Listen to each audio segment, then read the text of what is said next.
Por mais de 2000 anos a gente teve uma certeza sobre as emoções. Elas simplesmente acontecem com a gente. Sabe, tristeza, alegria, raiva, parece que são reações primitivas, que já vêm instaladas de fábrica. Mas e se essa ideia tão antiga e tão intuitiva estiver completamente errada? E se na verdade fôssemos nós os construtores de tudo o que sentimos?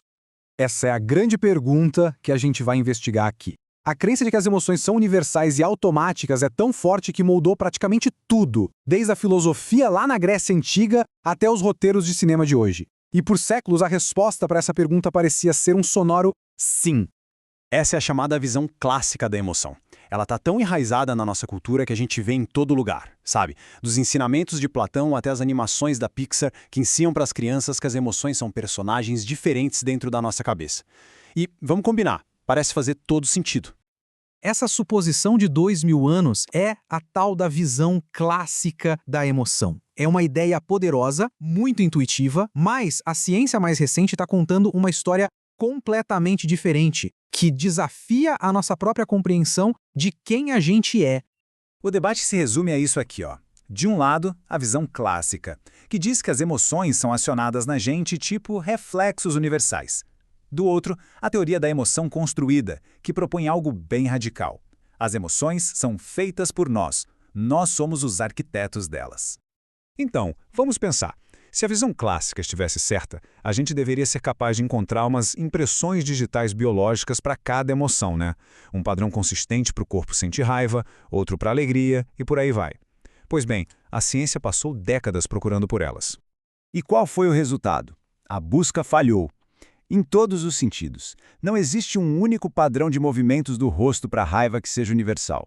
Não tem uma assinatura corporal específica para a tristeza, e até a famosa amígdala, o suposto centro do medo no cérebro, a ciência descobriu que ela não é nem necessária e nem suficiente para sentir medo. Nenhuma emoção mora numa única parte do cérebro. E essa busca toda falhou por uma razão surpreendente. Os próprios métodos de pesquisa estavam, digamos, contaminados. Ao dar aos participantes uma lista de palavras como raiva ou alegria, os cientistas estavam, na verdade, ensinando os conceitos que eles esperavam descobrir. A própria linguagem da emoção estava guiando os resultados. E a prova disso vem de estudos interculturais. Olha que interessante. Quando pesquisadores mostraram fotos de expressões faciais para o povo Himba, na Namíbia, sem dar nenhuma palavra de emoção ocidental como guia, eles não classificaram os rostos do mesmo jeito que a gente. Eles viam ações, não emoções universais. E isso, claro, abalou totalmente a ideia de universalidade. Então tá. Se a ciência não achou as impressões digitais das emoções e a ideia de universalidade não se sustenta, o que sobra? Bem, o que sobra é uma teoria revolucionária sobre como o cérebro realmente cria aquilo que a gente sente. A ideia central é que as emoções não estão lá guardadinhas esperando para serem liberadas. Pelo contrário, o nosso cérebro as constrói ativamente, em tempo real, usando alguns ingredientes fundamentais. Então, qual é a receita para uma emoção? Tudo começa com o ingrediente básico, as sensações físicas brutas do nosso corpo. A isso, o cérebro adiciona os conceitos que a gente aprendeu com a nossa cultura, com a nossa língua, e o toque final é a realidade social, aquele acordo coletivo que valida esses conceitos, transformando sensações em emoções que a gente reconhece. Pensa assim, ó. As sensações do corpo são como uma massa de biscoito, sem forma nenhuma. E os conceitos de emoção, alegria, tristeza, raiva, são as forminhas. Eles pegam essa massa de sensações e dão uma forma, um significado específico. Um coração acelerado pode virar excitação ou pode virar ansiedade, dependendo da forminha que o cérebro usar. Mas como o cérebro decide qual forminha de biscoito usar? A resposta está na função mais básica dele, gerenciar os recursos do corpo. Pensa no cérebro como o gerente financeiro do corpo. Ele administra um orçamento corporal, prevendo o tempo todo as necessidades do corpo e distribuindo recursos como glicose e oxigênio para manter tudo funcionando. Cada decisão, cada ação tem um custo ou um benefício para esse orçamento. E como a gente sabe se o nosso orçamento está no azul ou no vermelho? Através de um sentimento constante e bem simples, chamado afeto. Afeto não é uma emoção complexa como raiva ou alegria. É só um resumo básico do nosso estado interno, que funciona em dois eixos, de agradável a desagradável e de calmo a agitado. Essa sensação fundamental é a matéria-prima a partir da qual as emoções são construídas. E isso revela uma coisa surpreendente sobre o cérebro. Ele não é um órgão que só reage ao mundo. Muito pelo contrário, a maior parte da energia dele é gasta prevendo o que vai acontecer, tentando adivinhar o significado de cada sensação para gerenciar o tal do orçamento corporal. Reagir quando uma previsão falha é uma parte bem pequena do trabalho. Ele é um cérebro proativo, não reativo. Se o cérebro constrói ativamente as nossas emoções com base em previsões e conceitos, a implicação disso é poderosíssima. Significa que não somos só passageiros na nossa vida emocional. A gente tem a capacidade de influenciar essa construção. Em outras palavras, nós somos os arquitetos. Essa é uma das conclusões mais fortes dessa teoria.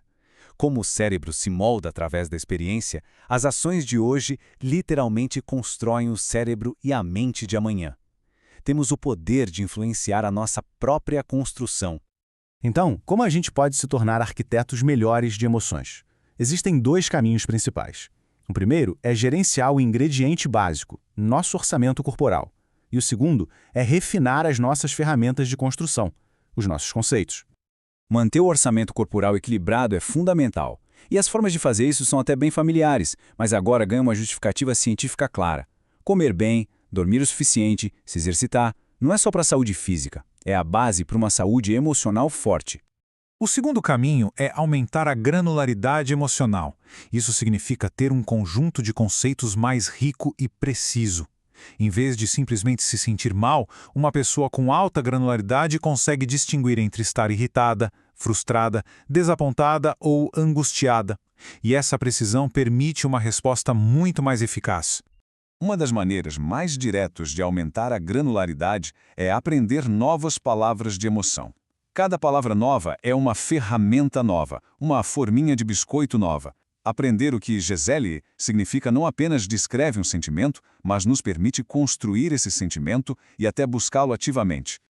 Isso nos leva a uma nova ideia de responsabilidade. E não se trata de culpa, mas de reconhecer a nossa capacidade de agir. Somos responsáveis pelos conceitos que a gente cultiva, e esses conceitos moldam nossos sentimentos e ações. A mudança muitas vezes começa de dentro para fora. A ciência, no fim das contas, nos entrega uma nova perspectiva. Não estamos presos a circuitos emocionais que já vieram prontos. Somos construtores ativos da nossa realidade emocional. A cada dia, com cada escolha e cada aprendizado, estamos esculpindo o cérebro e a mente do amanhã. E isso nos deixa com uma pergunta fundamental que define não apenas como a gente se sente, mas quem a gente escolhe ser.